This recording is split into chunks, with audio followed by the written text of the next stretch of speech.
The prisoners gambit the arrival. The transport ship shuddered as it broke through Corthax's atmosphere, its hull groaning under the stress of atmospheric entry.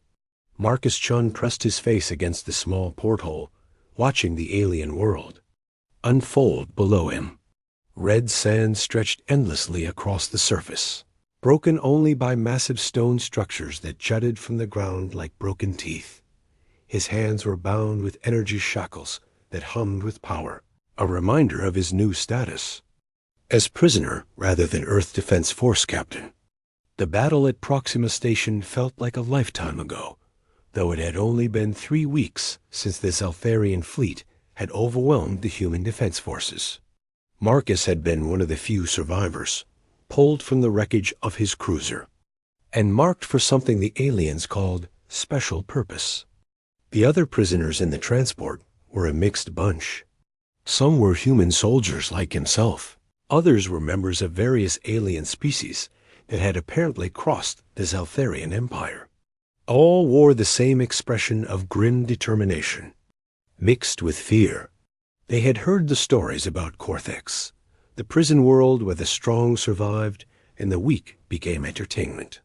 "Listen up, meat," growled the Zeltharian guard, his reptilian features twisted in amusement. "You are about to enter the domain of Warlord Vexara, Supreme Commander of the Corthax sector. You will fight, you will bleed, and most of you will die. Those who prove entertaining may live another day." Marcus studied the guard carefully. The Zeltharians were impressive physical specimens, standing nearly 8 feet tall with muscular frames covered in scales that shifted from deep green to bronze, depending on the light. Their elongated heads housed sharp intelligence behind predatory eyes, and their hands ended in claws capable of rending steel. But Marcus had fought them before. He knew their weaknesses. The arena complex, the landing pad, was carved directly into the rock face of a massive cliff. As the prisoners were herded off the transport, Marcus got his first look at the arena complex that would likely be his tomb. The structure was enormous, easily capable of holding 50,000 spectators.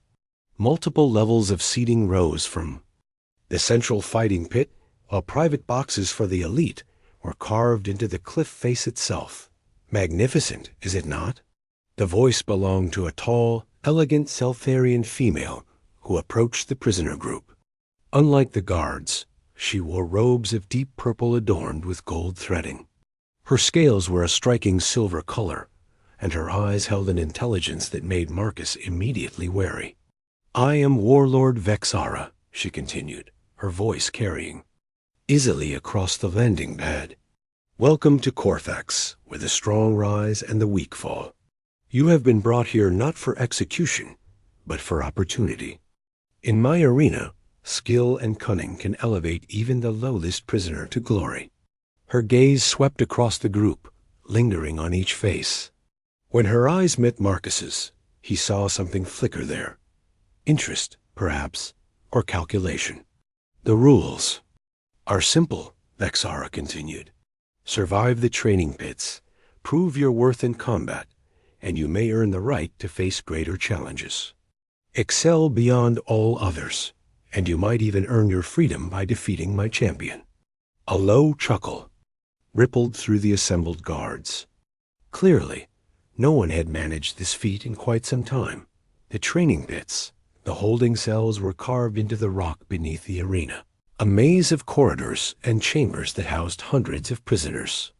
Marcus was assigned to a cell with 3 other beings: a human engineer named Rodriguez, a 4-armed Cytherian warrior called Zek, and a small, furry creature named Pip, whose species Marcus didn't recognize. "First time in the pits?" Rodriguez asked as they settled into their sparse accommodations. The man's uniform marked him as a member of the Terran Colonial Marines, and his scarred hands suggested he had seen plenty of combat. "First time as I." "Prisoner," Marcus replied. "You?"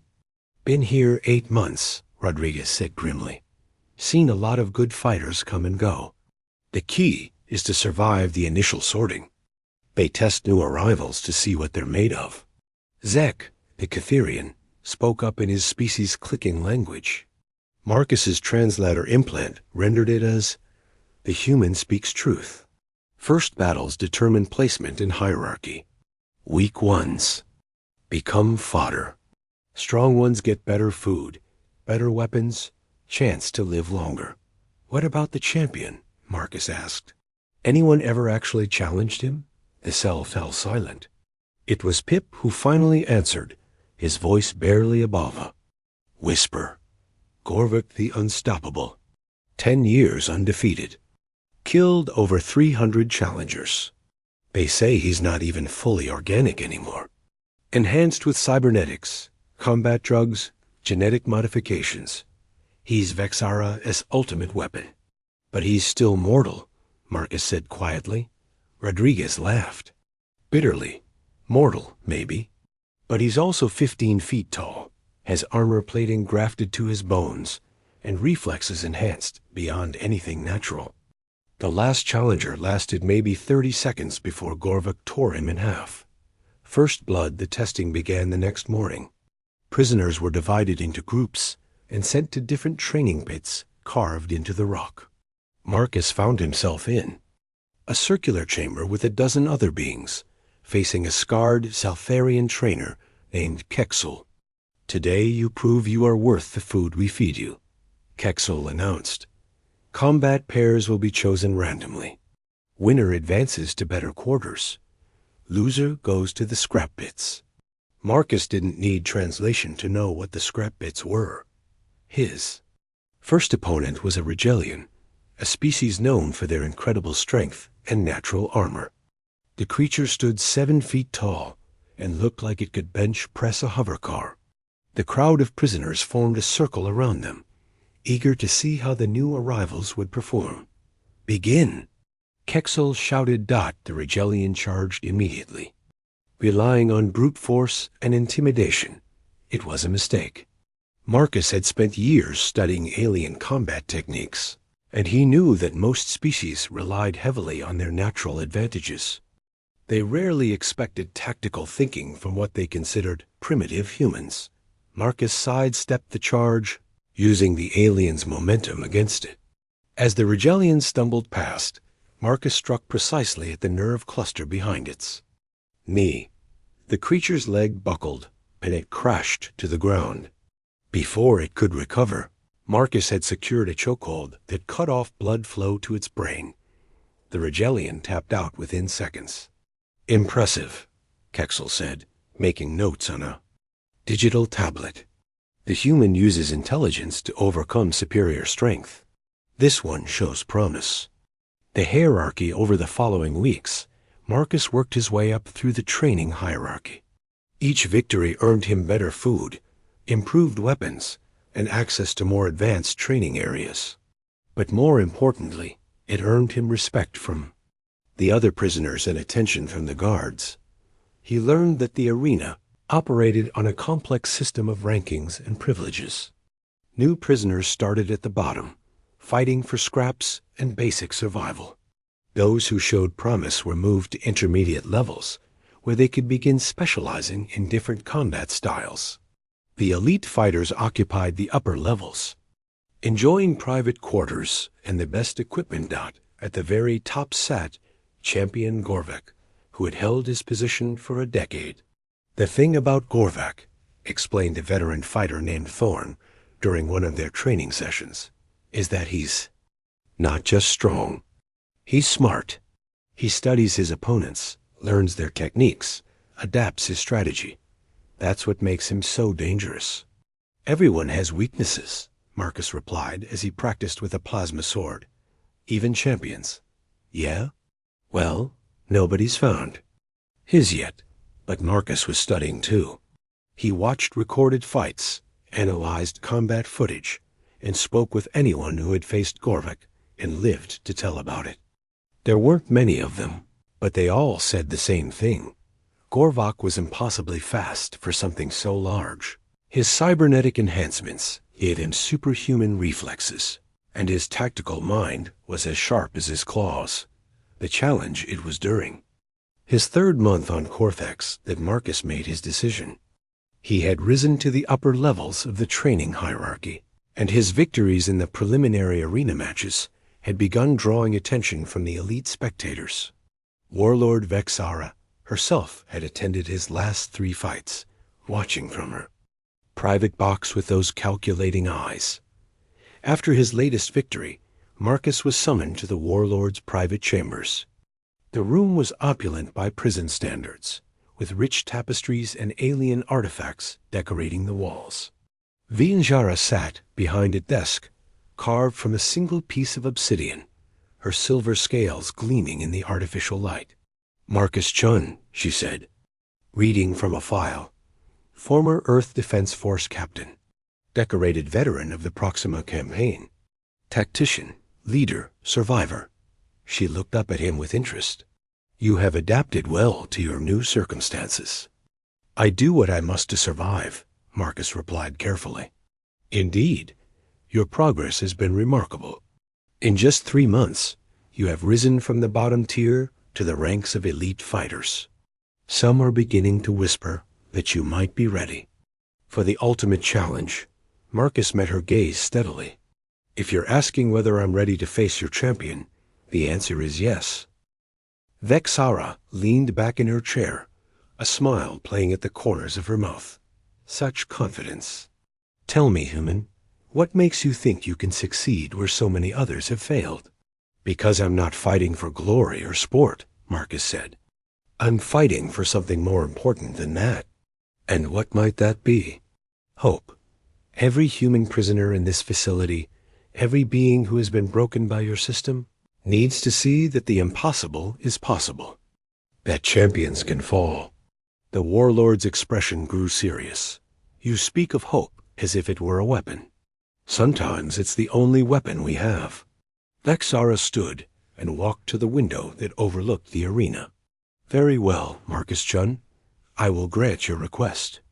In 1 week's time, you will face Champion Gorvek before the assembled masses. If you somehow manage to defeat him, you will earn your freedom and safe passage back to human space." She turned back to him, her eyes glittering with something that might have been anticipation. "But when you fail, when Gorvek tears you apart piece by piece, remember that you chose this fate. Remember that hope can be a cruel master." As Marcus was escorted back to his quarters, he couldn't shake the feeling that Vexara wanted him to challenge Gorvek. The question was why? What did the Warlord gain from this spectacle? The answer, he suspected, would determine whether he lived or died in the coming battle. Preparation word of the challenge spread through the prison like wildfire. Some prisoners looked at Marcus with admiration, others with pity. The betting pools had him lasting less than a minute against the champion.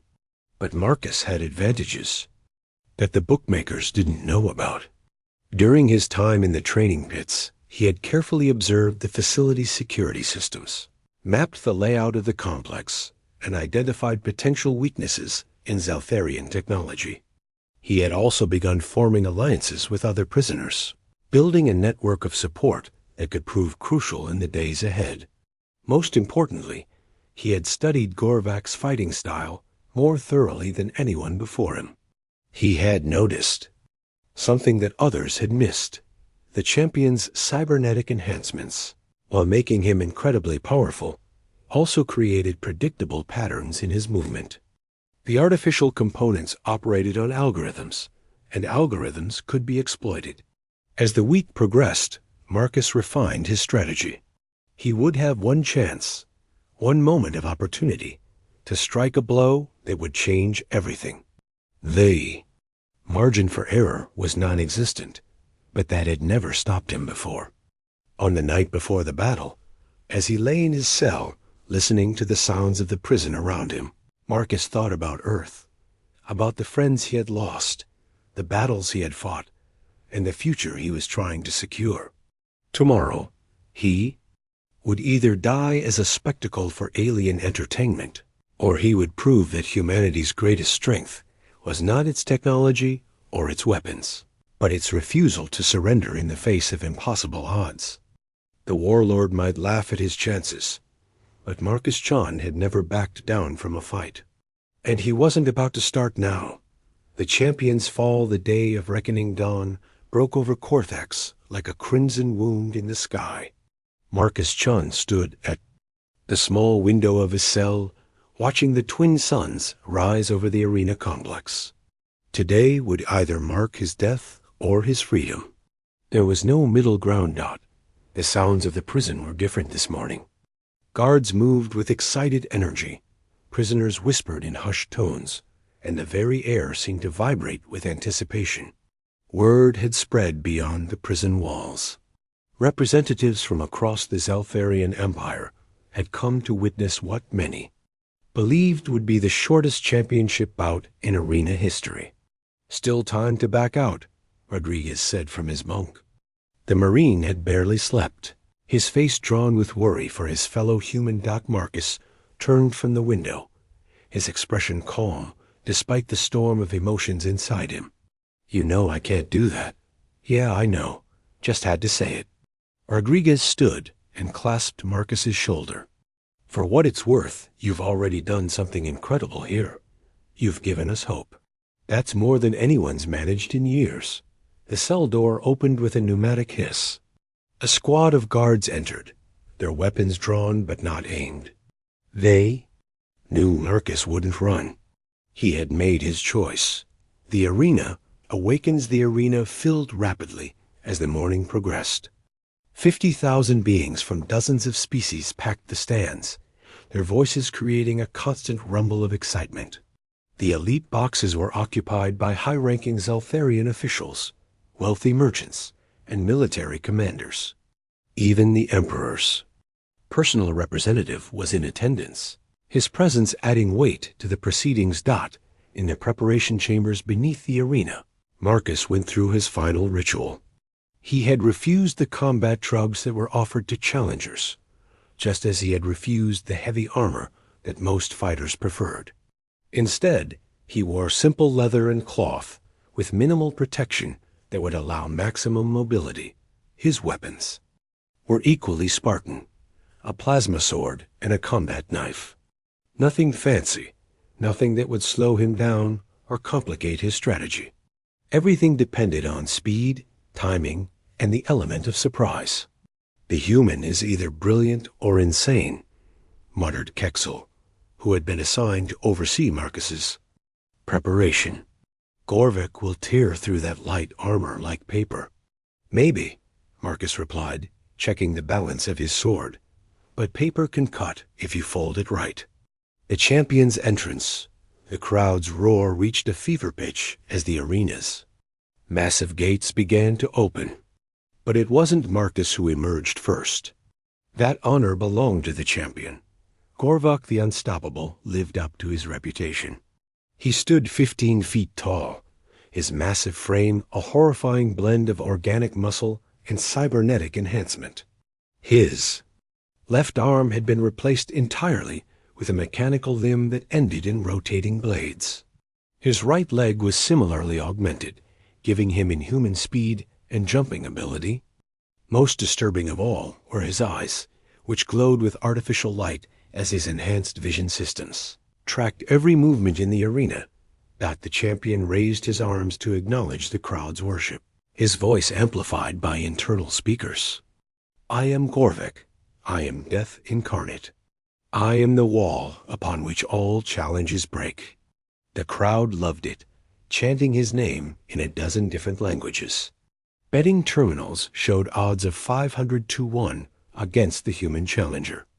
Some bookmakers weren't even accepting bets on Marcus, lasting more than 2 minutes. In her private box, Warlord Vexara watched the spectacle with apparent pleasure.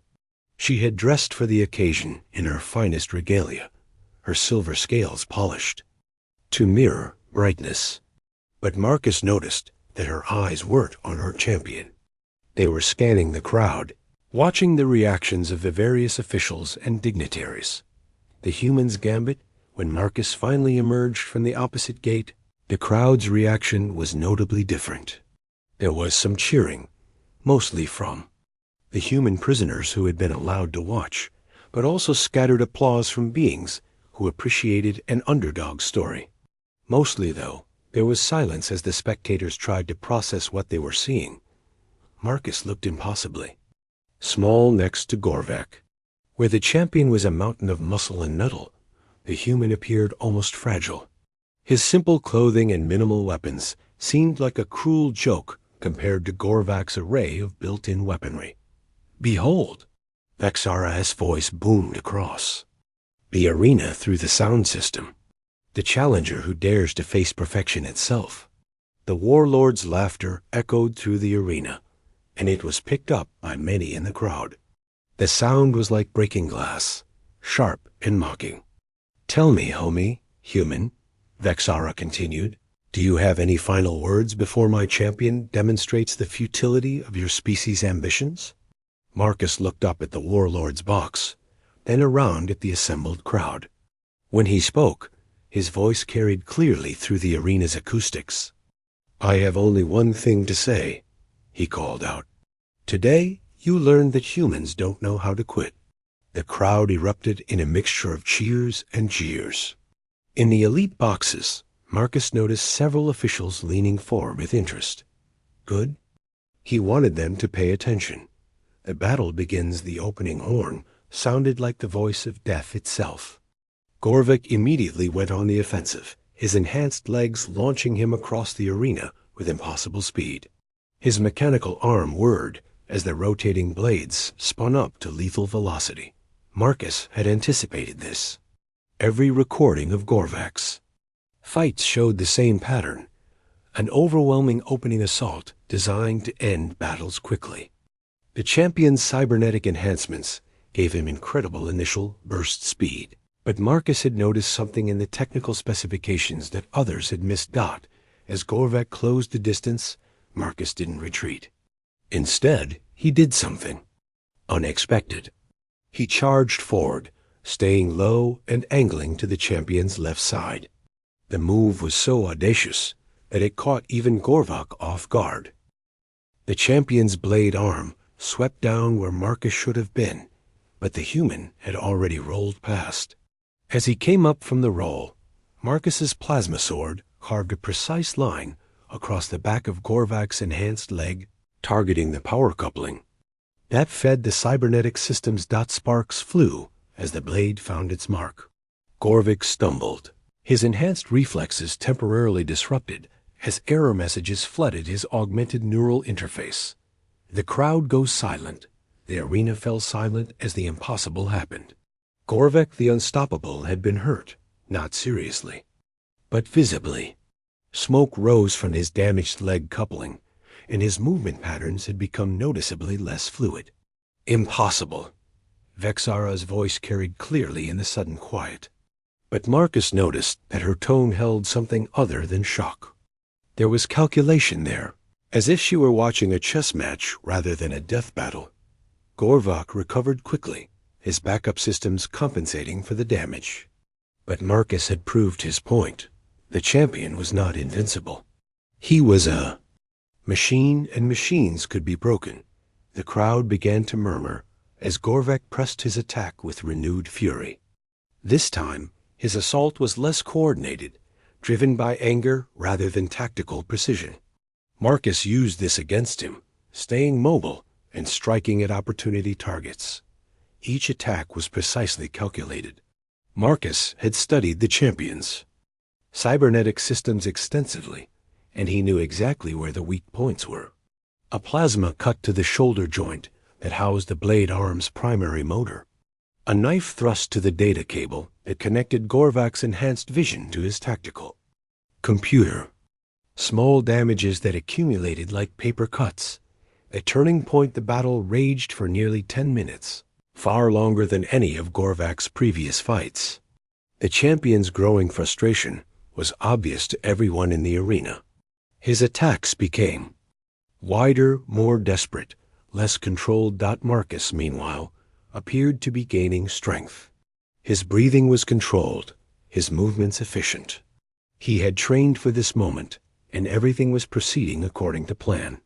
The turning point came when Gorvak attempted his signature finishing move, a flying leap that would bring his full weight down on his opponent. It was a technique that had killed dozens of challengers, and Marcus had seen it in every recording. But this time, Marcus was ready. As Gorvek launched himself into the air, Marcus did something that no previous challenger had ever attempted. Instead of diving aside, he stood his ground and raised his plasma sword in a perfect vertical line. The champion's own momentum carried him directly onto the blade, the impossible victory. The plasma sword, designed to cut through starship armor, sliced through Gorvak's torso like he was made of paper. The champion's enhanced weight and speed turned him into his own weapon, driving the blade deeper than any normal strike could have managed. For a moment, time seemed suspended. Gorvak hung in the air, impaled on Marcus's sword, his glowing eyes wide with shock and disbelief. Then physics reasserted itself, and the champion's body separated along the line of the cut. Gorvak the Unstoppable, 10-year champion of the Korthax arena, fell to the sand in 2 pieces. The silence that followed was absolute. 50,000 beings sat in stunned disbelief, unable to process what they had just witnessed. Even the normally chattering automated systems seemed to have gone quiet. Marcus stood over the fallen champion, his plasma sword still crackling with energy. He was breathing hard now, the adrenaline of the battle beginning to fade, but he was alive. He had done the impossible. The aftermath, the silence was broken by a single voice from the human prisoner section. Chun, Chun, Chun. The chant was picked up by other humans, then by prisoners of other species who had suffered under the arena system. Soon, a significant portion of the crowd was chanting the name of the human who had achieved the impossible. In her box, Warlord Vexara stood slowly. Her expression was unreadable, but Marcus noticed that she didn't seem surprised by the outcome. If anything, she looked satisfied. Citizens of the Empire, her voice boomed across the arena, witnessed the birth of a new champion. The crowd's reaction was mixed. Some cheered, caught up in the excitement of witnessing history. Others sat in stunned silence, trying to process the implications of what they had seen. In the elite boxes, Marcus could see urgent conversations taking place as officials began to grasp the political ramifications.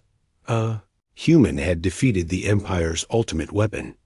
If one human could accomplish this, what might humanity as a whole be capable of? The price of victory. As Marcus was escorted from the arena, he found himself face to face with Warlord Vexara in a private corridor. The other guards had been dismissed, leaving them alone for the first time since his arrival on Korthax. "Congratulations," she said, her voice neutral. "You have earned your freedom, as promised." "Thank you," Marcus replied, though he sensed there was more to come. "However," Vexara continued, "I think you should know that your victory here today has set certain events in motion. The Empire's leadership is not accustomed to being embarrassed by inferior species. They will want to know how this happened. And what will you tell them? The truth. That humanity is far more dangerous than we initially believed. That your species' greatest strength is not your technology or your military might, but your refusal to accept defeat." She paused, studying his face. "Some will see this as a warning. Others will see it as a threat that needs to be eliminated." Marcus felt a chill run down his spine. "You're saying my victory might make things worse for humanity?" "I'm saying that you have started something that neither of us can stop. The question now is whether your species is ready for what comes next." They returned home 3 days later. Marcus Chun stood on the observation deck of a Zelfarian transport ship, watching Earth grow larger in the viewport. He was free, as promised, but the weight of Vexara's words hung heavy on his shoulders. His victory had been broadcast throughout the Empire, and the reaction had been everything the Warlord had predicted. Some sectors were calling for immediate military action against humanity. Others were demanding to know how the Empire's intelligence services had so completely underestimated human capabilities. But there had been other reactions too. Prisoner uprisings on 3 different worlds. Slave revolts in the outer colonies.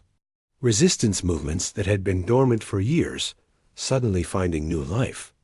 Marcus had wanted to prove that the impossible was possible. He had succeeded beyond his wildest dreams. But victory, he was learning, came with its own price.